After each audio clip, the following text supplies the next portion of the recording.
Okay, here we go. The Euros, of course, started this weekend, where we saw England up against France, and unfortunately it was not the result that we wanted. England lost 2-1 to France, and manager Sarina Wiegman said her squad wants to do better and she would look at what lessons could be learnt. We had two local stars playing on the team at the weekend, Lucy Bronze and Beth Mead. Obviously still really early in the tournament, but it was an important game, so can we turn it around? Well, we've got the brilliant former Lioness, the North East's first woman to represent England back in 2001 and co-host of the new Going for Goals podcast, Aran Embleton, with us again. Aran, we were full of kind of hope, but also being realistic as well. How disappointed were you? Oh, I was really disappointed, Anna. We went into the game as favourites, but I think France had done their homework. I felt we struggled at the back. We didn't keep possession and were very, very sloppy with the ball.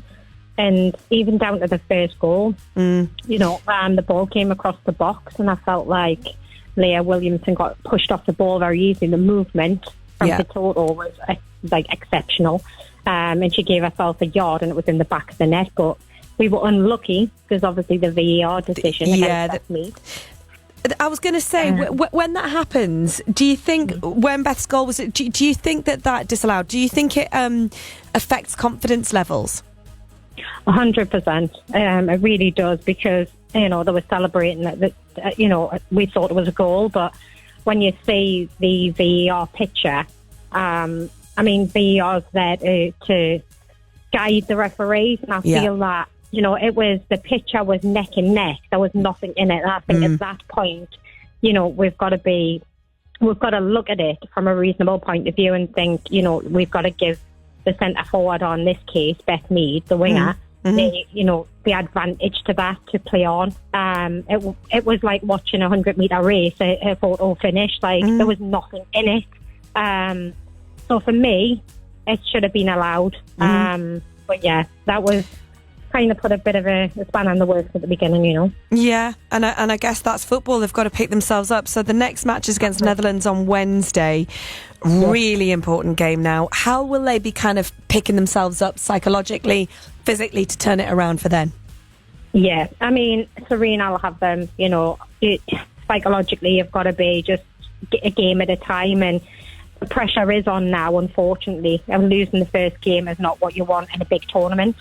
So they know they've got to go and really win the next two games. And the likes of the Netherlands have got Vivian Miedema up front, who plays for Man City, and she's prolific up front, and she knows all the players within the England team because they're teammates. Yeah, of course. So she's gonna, she can give them information, stuff that they wouldn't normally know.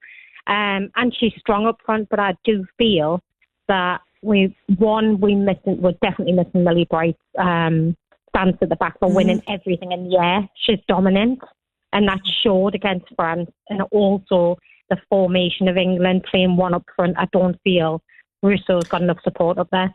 Do you think they'll change that? I would say that there's definitely going to need to be changes happening for the next game, because the formation just really didn't work, and we felt, we're under pressure majority of the game, and that's not us. That's not how England play. No. We were talking of pressure, and then they got the second goal from Baltimore, and it was keep coming in waves, and I was like, what's going on with England here? And I don't know if it was the occasion, whether as well as the formation. There was a few things going on, but I'm hoping that, they pull themselves around, and I'm sure they will, and going into the Netherlands game, that we've got to get the 3 points. Absolutely. Sarina Wiegman, Dutch, going to make things interesting?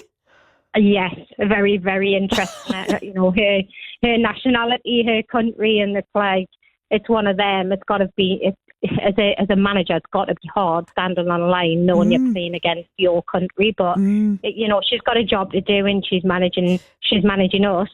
And you can see she was so disappointed that she looked foaming from the result, which you would expect. And, I'm hoping she'll tweak things around and put it back to how it was. The puzzle looked a little bit broken.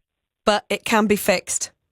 Of course it can. I'm still 150% predictions that England will go through. I think they'll go through as second place, but I still think they'll qualify and go through. Nice. You've made us feel better on a Monday. Aran, lovely to chat to you. Will you chat to us a little bit later on during the week? Yes, absolutely. Of course I will. Fantastic. And if people want to find your podcast, Going for Goals. Thanks very much, Anna. Awesome. Cheers, UEFA Aran. Women's Euro 2025. Watch on iPlayer. Listen on BBC Sounds.